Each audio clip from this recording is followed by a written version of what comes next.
Welcome to W&L Sports Weekly. I'm Jeremy Franklin. This week we'll speak with women's cross country coach Mike Dager and men's soccer captain Patrick Berry. But first, a quick look back at the weekend in Washington and Lee athletics. Volleyball went 2-2 at the W&L Invitational, with both losses coming to nationally ranked opponents. The Generals defeated Averett and Southern Virginia, but fell 3-0 to 7th-ranked Wittenberg and lost a 5-set encounter against number 22 Berry. Women's soccer split a pair of matches at its home tournament, dropping a 1-0 decision to Emory and then defeating Meredith by the same scoreline. Football improved to 2-0 with a 28-10 victory over Sewanee at Wilson Field, while men's soccer lost 1-0 to Catholic. Field hockey fell 2-0 to McDaniel, and women's golf tied for 4th at the O'Brien National Invitational in South Bend, Indiana. And in cross country, both W&L teams finished first among Division III competitors at the James Madison Invitational. Levi Waring and Max Strahler were the top two men's D3 runners, coming in 5th and 7th at the meet, while Samantha Yates led the women's D3 field and placed 14th overall.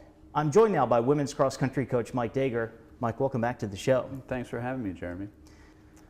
In addition to Samantha, W&L had the other top two Division III finishers at JMU on Saturday. I know the weather conditions were not the greatest. Overall, how pleased were you with the team's performance? Overall, very pleased. We handled the weather conditions, which were not ideal, very well, and they actually changed the start of the race, and we found out we were going to start an hour earlier than scheduled and about 40 minutes before race time. So they handled a lot of things that were beyond their control very well and raced well as a team.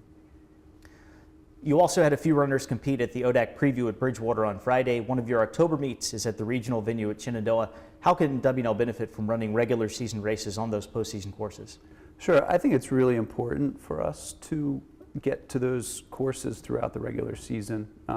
We're much better prepared after we see them or race them. We didn't have everyone race at the ODAC preview, but everyone got to see it. So I think we have a feel for that course, and that's really our race of focus for this season, is the ODAC Championship.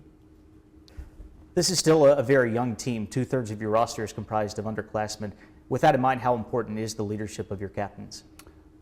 Leadership is very important, not just with a young team, but with any team. And I think we have 3 very capable captains that are doing a great job, and the younger runners are really responding well to them. So I'm very pleased with the job they're doing and the direction this program is headed. What are your expectations for W&L this fall? Well, this is actually our 30th year of women's cross country at Washington and Lee, and it's an honor to be part of that historic program. We've won as a program 14 of the last 29 championships, and we think winning 15 out of 30 sounds like a pretty realistic and challenging goal, and I think that's what the team's focused on for this season. Mike, thanks for joining us here. Best of luck this year. My pleasure. Thanks, Jeremy. Here with me now is Patrick Berry, junior soccer captain from West Roxbury, Massachusetts. Patrick, welcome to the show. Thanks for having me.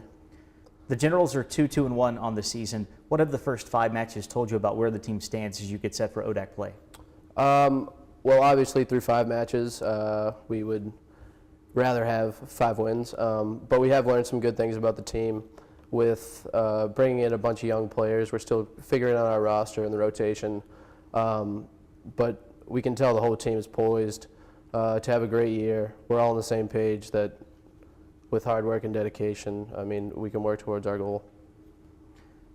As you just alluded to, W&L brought in a very large, very talented first-year class. What have the new players added to the team? I think first and foremost, just some much-needed depth. Last year we were playing with around 13, 14 players, and this year we have a full roster and can play with 18, 19 players who can fill in at every position with not too big of a drop-off at all. So far we've kind of been bit with the injury bug, but it hasn't really hurt us because other players have been able to get into the mix, and we've kind of been able to see what we have as a whole. With so much youth on the roster, how do you view your role as one of the captains?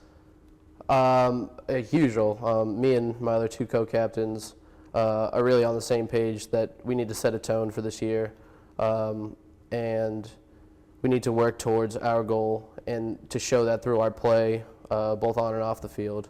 And that'll be huge just for the young players to see what needs to be done, the work that needs to be put in day in and day out, because the season really, as it goes on, it becomes much of a grind, and it's a mental test.